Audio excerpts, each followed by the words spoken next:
And the future holds some pretty exciting things, because what we're finding now is that other industries are coming to us and saying, wow, that thing you did for coffee is pretty cool.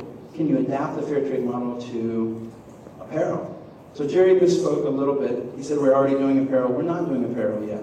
We have a fair trade certified model for cotton. And we have cotton growers in West Africa and in India that are certified, that are producing sustainably, and they're selling into the European market. But here in the U.S., we decided we wanted to do more than cotton. We wanted to create the first fully certified supply chain. We wanted to address the issue of sweatshop workers, right? An issue that's been scrutinized by public and media and industry. And so we're developing the world's first standard for fair trade apparel, taking fair trade from the farm to the factory. It hasn't been done before. And your own Dominica is helping us do that. Give her a round of applause, please.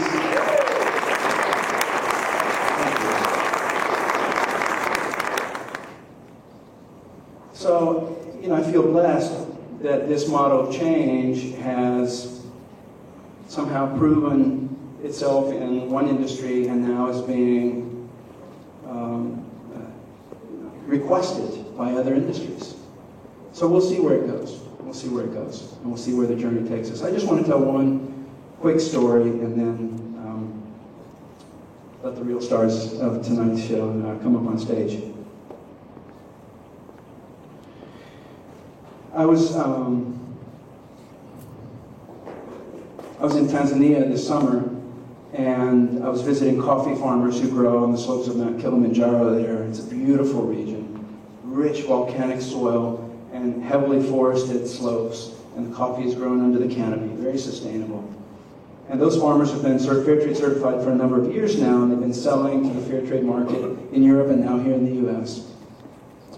And that means more money is coming back into the community. And so the community got together last year and had a community meeting to discuss the problems and the fact that they had this money and what they were going to spend the money on. Now, the school in that community was this very rundown one-room school, 6 grades in one room. And the local government, they petitioned the local government for years, and the local government had not been willing or able to invest in building out the school. It was a mess. So the community voted to spend their fair trade premium money, their fair trade revenues, to add on 2 wings to the school. But there wasn't enough money. They also wanted to build a computer room, a computer lab, and put computers in it. They wanted to do all this, and they had limited funds, and they didn't have enough funds to do everything and pay for the labor. So they voted that they themselves would donate the labor. They would do all the construction themselves. The money would be used for the materials. And so that's what they did. And it took 6 months, but they bought the materials, they donated the labor, they all pitched in.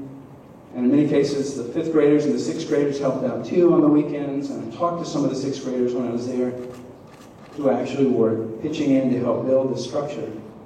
In kind of the tradition, the great American tradition of barn raising, right, where everyone pitches in and helps out.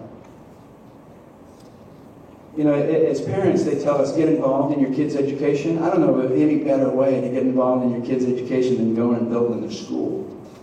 You talked about the commitment of that community to their kids and their education. And it's a beautiful schoolhouse. And the kids are so proud.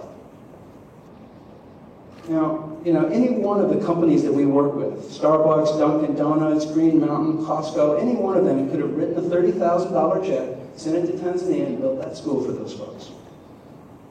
And you could have gone and taken a picture of the new school, the wonderful new school, and the shiny kids. It would look exactly the same. So at the end of the day, the real fair trade story is the invisible dividend. The fact that they did it for themselves. No one sent them a check.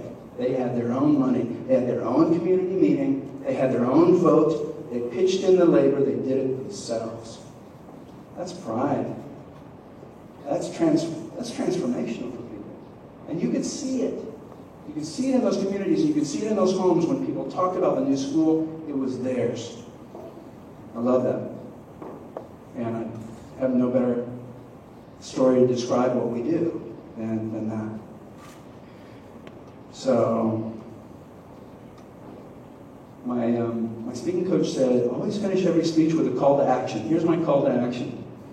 Go buy fair trade products and support these kids that are pursuing their passion and that are bold enough to think that there might be new ways of doing it. As far as I'm concerned, the future of the planet is in your hands. Thanks, everyone.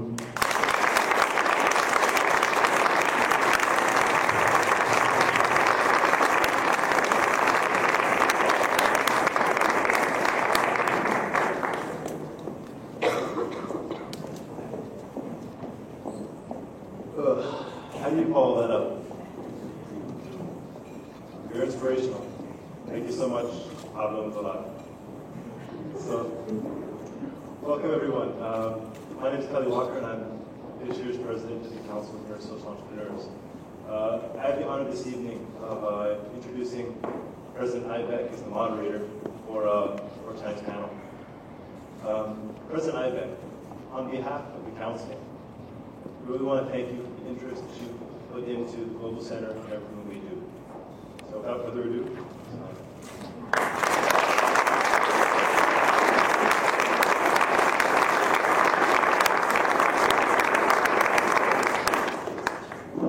Thank you very much, Kelly. And I did coach him. I said, Kelly, I really want a short introduction. So you did perfectly. Thank you very much.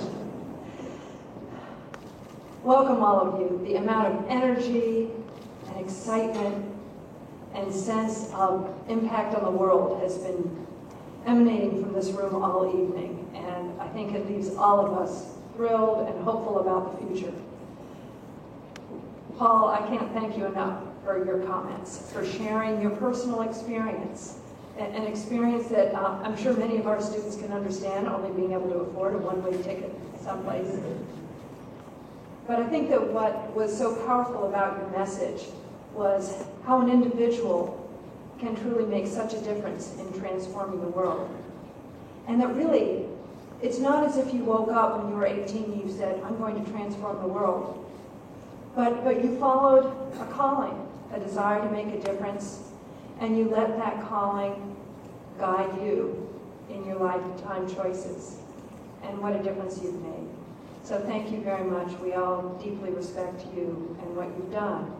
And of course, your story has inspired all of us to think about ways that we can be open to opportunities to help transform the world, whether it's buying that fair trade product or going to Nicaragua.